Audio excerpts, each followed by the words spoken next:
Hi there, everybody. So I'm going to promise you an equation-free 10 minutes after lunch.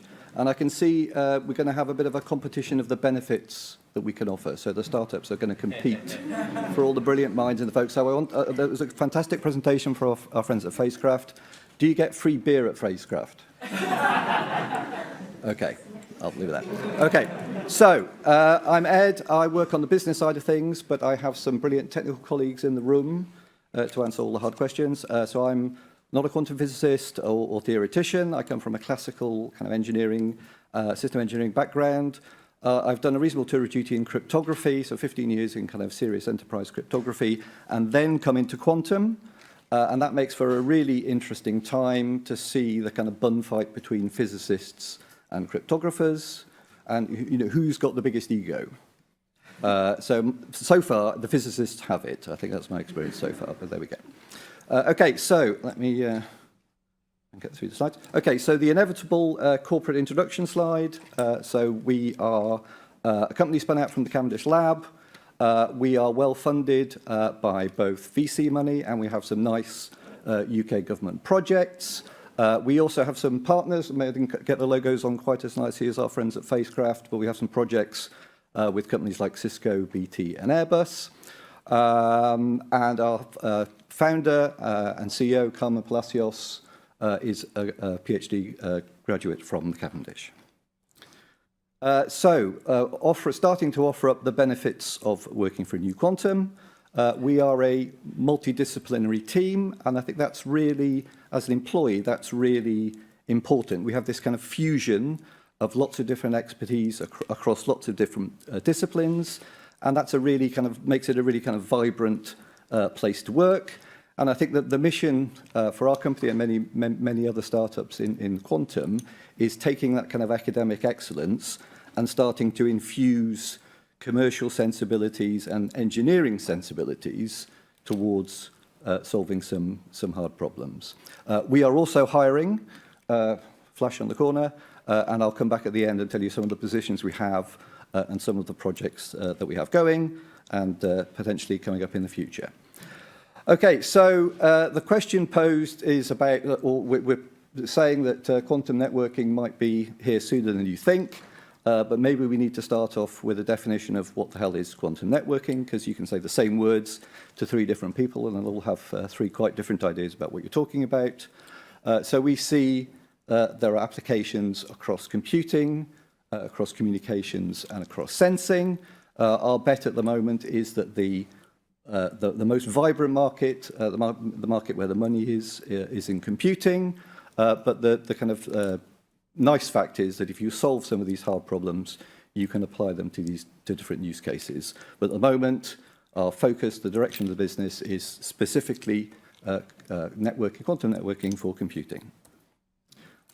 So a little, again, maybe just to make it super clear, and maybe try and draw a little bit of an interesting picture about how you might divide up networking. So you can think about these different use cases.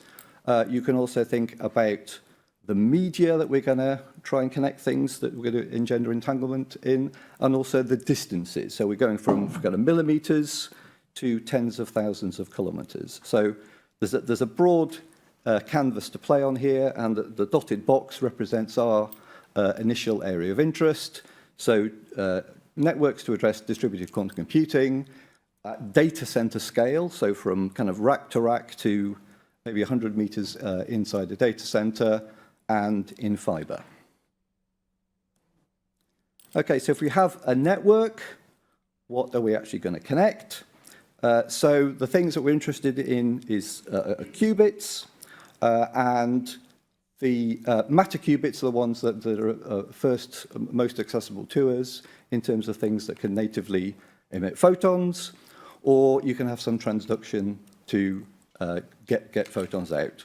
So if you follow the roadmap from all of the computing companies, they all have an ambitious roadmap, and they have a plan to get to around about 1,000 qubits in a couple of years.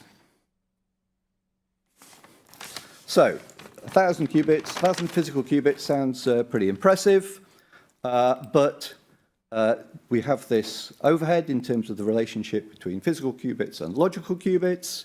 So if we want to make a commercially useful machine, we've still got some fairly hefty challenges in terms of connecting potentially thousands of modular quantum computing units together to make some interesting and valuable network. And today, the state of the art in terms of networks are relatively small, 3 nodes with Diamond out of Delft, and even the best academic success rates are relatively low. So networking feels obviously essential to get to scale, but there are some interesting advances around error correction, that the availability of a dynamic network can give access to better error correction techniques and start to make some really meaningful impact on the ratio of physical qubits to logical qubits. So networking is a route to scale, but it's also a route to potentially better quantum computing.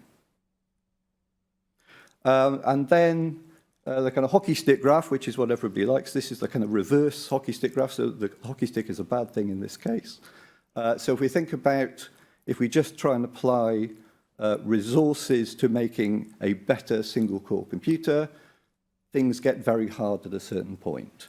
If we can break this problem down, if we can engender modularity, we can get smaller cores. We still have a hard problem to solve in terms of establishing a network, but we get a path to scale just through engineering effort. So to try and come back to the problem, so this is a kind of sketch of the solution with 2 parts around getting high efficiency collection, high photon collection efficiency from qubits initially that natively emit photons, and then having a central entangler, so a high-performance entangler featuring low loss and high-rate switching to start creating a dynamic network. So the question posed is sooner than you think. What does that mean?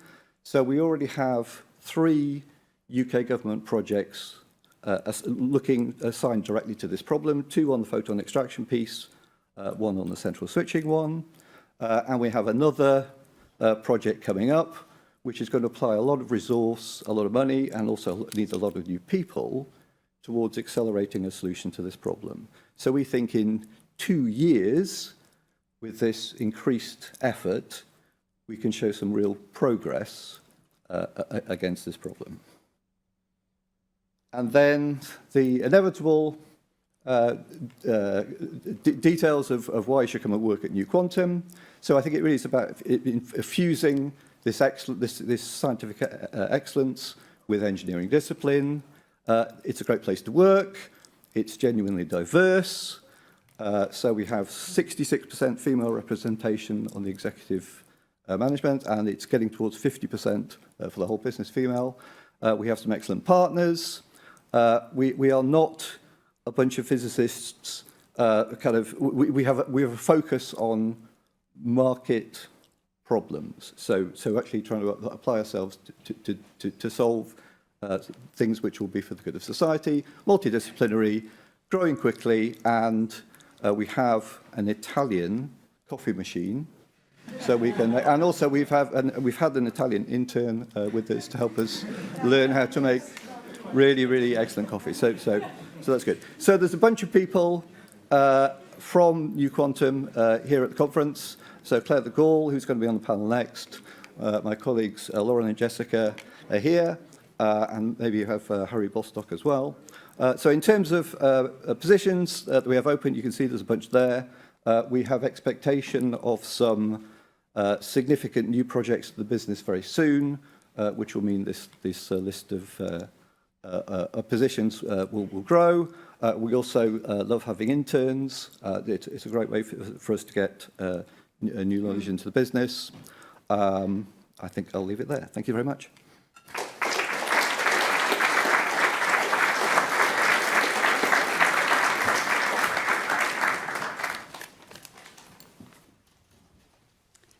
Are there any questions for Ed? I missed it. Like, could you comment on how much theory work do you do, how much experiment, and like at the technical experiment stuff, like how much quantum and how much classical just supply hardware do you focus on?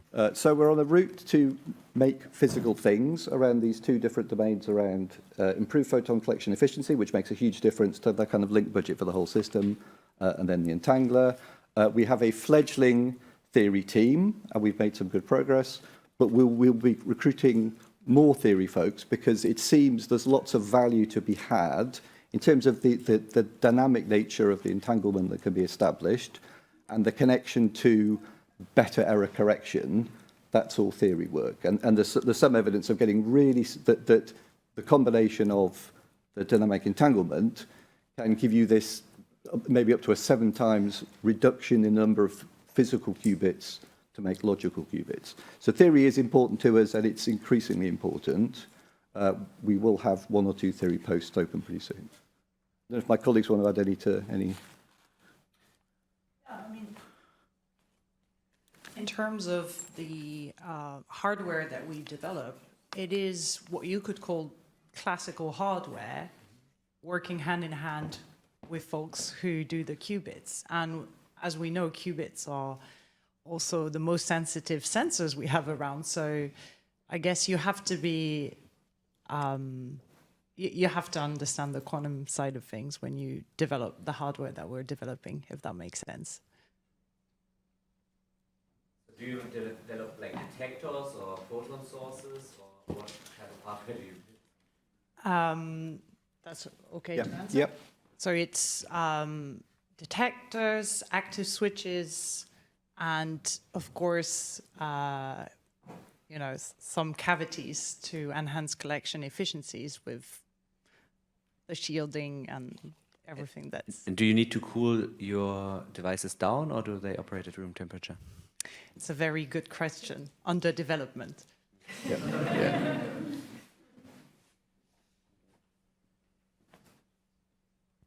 Are there any more questions for Ed? Oh, there's one on the balcony.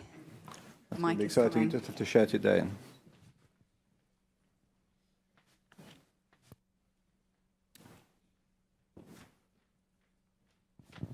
Thanks for the presentation. We know that for fault-tolerant quantum algorithms, you need a lot of gates, and so any latency overhead that you have can really kill your runtime or blow it up.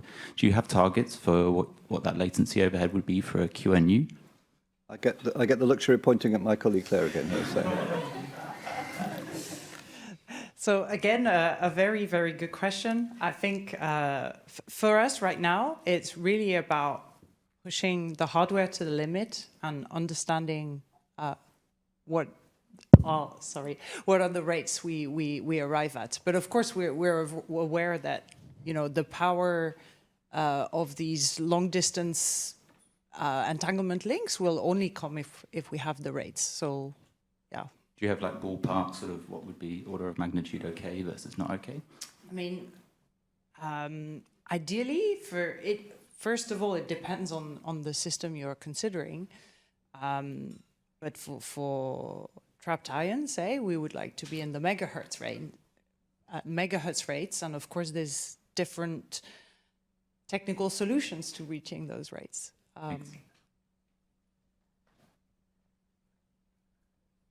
It's perhaps time for one final question. Great.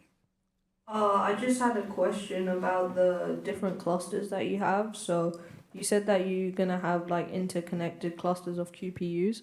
So are these clusters going to be like regional, like different regions, or are these clusters just in one place?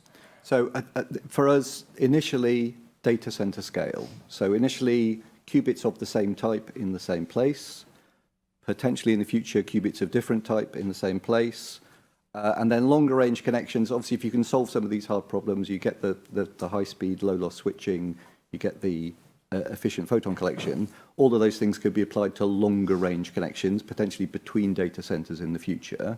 But we think that the first value is around things in the same, connecting things in the same building. So these clusters are just data center specific. So data center QPUs wouldn't be able to communicate and share loads, or Yes. So connecting those data sets, racks of qubits of initially the same type, connecting them together through it with the dynamic entangler to create a bigger compute surface. That's the problem we're focused on initially. okay, thank you. And I'll just close with the reminder about the offer about the beer. And then I wonder if we want to keep increasing the benefits so that the last presenter has to have some ridiculous level of benefits. It's unlimited time off and things like that. But there is beer in the fridge. I'll end with that. So there we go. That's the last company's revealing. Yeah, I think we should. Let's do it.